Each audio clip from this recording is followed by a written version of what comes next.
عزیز طلبہ، آج ہم کہکشاں اردو جماعت سوم کا سبق نمبر 3 ہے، اس کی مشق کی جانب چلتے ہیں۔ تو مشق میں سب سے پہلے ہیں خاص الفاظ کے معنی۔ الفاظ میں پہلا لفظ آتا ہے جی شفقت، مطلب محبت یا اخلاص کو کہتے ہیں۔ حسن سلوک، حسن سلوک کا مطلب ہوتا ہے اچھا سلوک۔ احترام مطلب عزت۔ سعادت کا مطلب ہوتا ہے خوش قسمتی۔ حسن اخلاق کا مطلب ادب یعنی کہ اچھا اخلاق۔ ثالث کہتے ہیں تیسرا ہونا یعنی کہ تیسرے بندے کو ایڈ کرنا۔ صداقت کا مطلب سچائی، اور دست مبارک کہتے ہیں ہاتھ مبارک کو، دست ہاتھ کو کہتے ہیں۔ امانت کا مطلب سپرد کرنا۔ قبائل کا مطلب بہت سے گروہ۔ تجارت کا مطلب اشیاء کی خرید و فروخت، ٹھیک ہے، اور مجموعہ کہتے ہیں کسی چیز کا جمع ہونا یا جمع شدہ۔ تفہیم کے اندر ہے درست الفاظ سے خالی جگہ کو پر کریں۔ الفاظ ہمارے سامنے موجود ہیں امانتیں، صادق یا امین، حسن سلوک، تجارت، ادب اور یا شفقت۔ تو ان الفاظ کو ہم نے استعمال کرنا ہے نیچے دیے گئے جملوں کے اندر۔ تو پہلا جملہ ہے آپ صلی اللہ علیہ وآلہ وصحبہ وسلم ہر ایک سے ڈیش سے پیش آتے، تو اس کا جواب ہوگا حسن سلوک سے پیش آتے۔ آپ صلی اللہ علیہ وآلہ وسلم کو لوگ ڈیش اور ڈیش کے نام سے پکارتے، تو یہاں پر آئے گا صادق اور امین کے نام سے پکارتے۔ آپ صلی اللہ علیہ وآلہ وسلم ڈیش کرتے تھے، تو آپ صلی اللہ علیہ وسلم تجارت کرتے تھے۔ آپ صلی اللہ علیہ وسلم ہمیشہ بڑوں کا ڈیش اور چھوٹوں پر ڈیش کرتے، تو اس کا جواب آئے گا ہمیشہ بڑوں کا ادب اور چھوٹوں پر شفقت کرتے۔ آخری ہے کہ لوگ اپنی امانتیں آپ صلی اللہ علیہ وآلہ وسلم کے پاس رکھا کرتے تھے۔ اس کے بعد سبق کے مطابق درست جواب پر ٹک کا نشان لگائیں۔ آپ صلی اللہ علیہ وآلہ وسلم چھوٹوں پر کرتے کیا کرتے؟ شفقت، عنایت یا رحم۔ تو جو آپ نے متن پڑھا اس کے مطابق جواب ہے شفقت۔ اس کے بعد ہے حضرت خدیجہ رضی اللہ تعالی عنہا کے غلام کا نام تھا، کیا نام تھا؟ سبحان تھا، میسرا تھا یا طالب؟ تو آپ نے پڑھا کہ اس کا نام تھا میسرا۔ لوگ کس وجہ پر جگڑ رہے تھے؟ تعمیر کی وجہ سے، تجارت کی وجہ سے، حجر اسود کی وجہ سے؟ تو جواب ہے حجر اسود کی وجہ سے، اس کو نصب کرنا تھا۔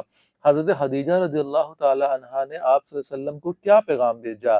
تجارت کا، نکاح کا یعنی کہ شادی کا، یا پھر لڑائی کا؟ تو جواب ہے نکاح کا یعنی کہ شادی کا۔ درج ذیل سوالوں کے جواب دیں۔ پہلا سوال، آپ صلی اللہ علیہ وآلہ وسلم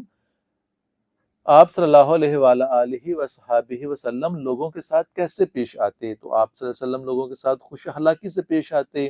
دوسرا سوال، آپ صلی اللہ علیہ وسلم لوگوں کو کیا کہہ کر پکارتے تھے؟ لوگ آپ صلی اللہ علیہ وآلہ وسلم کو صادق اور امین کہہ کر پکارتے تھے۔ لوگ آپ صلی اللہ علیہ وآلہ وسلم کے پاس امانتیں کیوں رکھواتے تھے؟ تو کیونکہ لوگ آپ صلی اللہ علیہ وآلہ وسلم کو امانت دار، ایماندار ہونے پر یقین رکھتے تھے۔ آپ صلی اللہ علیہ وآلہ وسلم کیا کام کرتے تھے؟ تو آپ صلی اللہ علیہ وآلہ وسلم کا پیشہ تجارت تھا۔ اور آخری سوال ہے کہ حضرت خدیجہ کے غلام کا کیا نام تھا؟ تو آپ نے ابھی پڑھا کہ حضرت خدیجہ رضی اللہ تعالی عنہ کے غلام کا نام میسرا تھا۔ پڑھائی اور لکھائی کی مہارت ہے کہ دیا ہوا واقعہ درست تلفظ اور روانی سے پڑھیں، بعد ازاں اس کے اہم نکات کی روشنی میں اخلاقی نتیجہ اخذ کریں۔ تو پیارے بچوں، یہ آپ کی ریڈنگ سے متعلق سوال ہے۔ اس پیراگراف کو جو بھی یہاں پر ایک واقعہ دیا گیا ہے اس کو پڑھیے گا۔ اس کے بعد اگلے سوال کی جانب چلتے ہیں کہ دیے گئے الفاظ کو جملوں میں استعمال کریں۔ پہلا لفظ ہے جی مجموعہ، تو اس کو ہم نے جملے میں استعمال کیا کہ میرے پاس گھر میں دلچسپ کتابوں کا مجموعہ ہے۔ مجموعہ کا مطلب کیا ہوتا ہے؟ چیز کا اکٹھا ہونا، چیز کا وافر ہونا۔ اس کے بعد اگلا لفظ ہے حسن اخلاق، تو حسن اخلاق سے پیش آنا ہمارے نبی صلی اللہ علیہ وسلم کی سنت ہے۔ صادق اور امین، عرب کے لوگ آپ صلی اللہ علیہ وآلہ وسلم کو صادق اور امین کہہ کر پکارتے تھے۔ سعادت، بزرگوں کی خدمت کرنا ہمارے لیے سعادت کا باعث ہے، ان کی خوش بختی ہے، ہماری خوش قسمتی ہے۔ تجارت کا مطلب ہے کہ آپ صلی اللہ علیہ وسلم تجارت کیا کرتے تھے، تو اس کو ہم جملہ میں استعمال کر دیا۔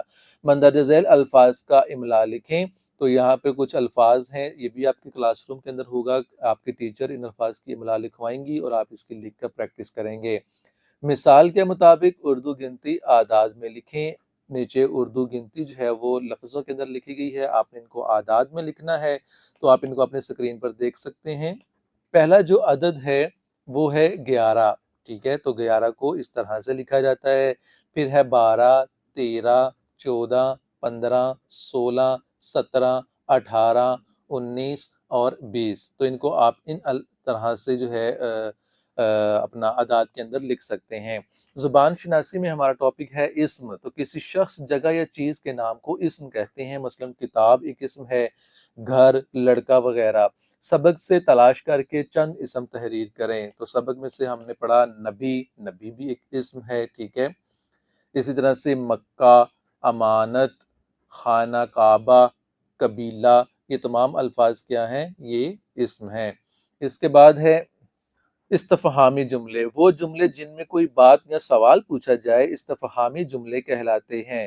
یعنی کہ کوئی بات آپ پوچھ رہے ہیں، سوال کر رہے ہیں، تو سوالیہ جو فقرات ہوتے ہیں ان کو استفہامی جملے کہا جاتا ہے، جیسے کہ کیوں، کیا، کہاں، کون، کب وغیرہ حروف استفہام ہیں۔ ان جملوں کے آخر میں سوالیہ نشان لگایا جاتا ہے، جو کہ آپ اپنی اسکرین پر دیکھ سکتے ہیں۔ مثال کے طور پر آپ کے ساتھ کون ہے، ٹھیک ہے، تو کون جو ہے وہ ایک استفہامی جو ہے وہ لفظ ہے، آخر پر آپ کو سوالیہ نشان بھی نظر آ رہا ہے۔ اسی طرح سے ہے تمہارا نام کیا ہے۔ اب درج ذیل سادہ جملوں کو استفہامی جملوں میں تبدیل کر کے لکھیں۔ سادہ جملہ ہے میں علی ہوں، تو اس کا استفہامی جملہ بن سکتا ہے آپ کون ہیں، یا آپ کہہ سکتے ہیں کیا تم علی ہو۔ اس طرح سے میں صبح 7 بجے اٹھتا ہوں، تو اس کا سوال ہو سکتا ہے آپ کتنے بجے اٹھتے ہیں، ٹھیک ہے۔ میرے ہاتھ میں کتاب ہے، آپ کے ہاتھ میں کیا ہے۔ میں گاؤں میں رہتا ہوں، آپ کہاں رہتے ہیں۔ یہ میرا قلم ہے، یہ قلم کس کا ہے، ٹھیک ہے، تو اس کے استفہامی جملے بن سکتے ہیں۔ آپ ان کو اس طرح سے بھی بنا سکتے ہیں، کیا تم علی ہو، کیا تم صبح 7 بجے اٹھتے ہو، کیا تمہارے ہاتھ میں کتاب ہے، کیا کیا میں گاؤں میں رہتا ہوں، کیا یہ میرا قلم ہے، ٹھیک ہے، تو اس طرح سے بھی بن سکتے ہیں۔ اس کے بعد ہے مثال کے مطابق الفاظ کو مترادف سے ملائیے۔ جیسے مترادف کیا ہوتا ہے کہ ایک لفظ کا جو سیم میننگ ہوتا ہے، ایک جیسا معنی ہوتا ہے، اس کو مترادف کہتے ہیں۔ جیسے کہ لڑائی، جھگڑا، ایک ہی معنی ہے دونوں کا، ٹھیک ہے۔ اسی طرح سے شفقت، پیار، خوبی، اچھائی، ہمراہ، ساتھ۔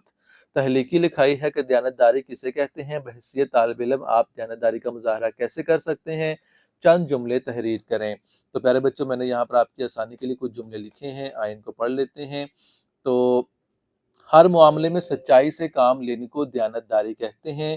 بطور طالب علم میں اپنی غلطی تسلیم کر لوں گا اور دوسروں کو الزام نہیں دوں گا۔ میں کسی دوسرے کی چیز بغیر اجازت نہیں لوں گا۔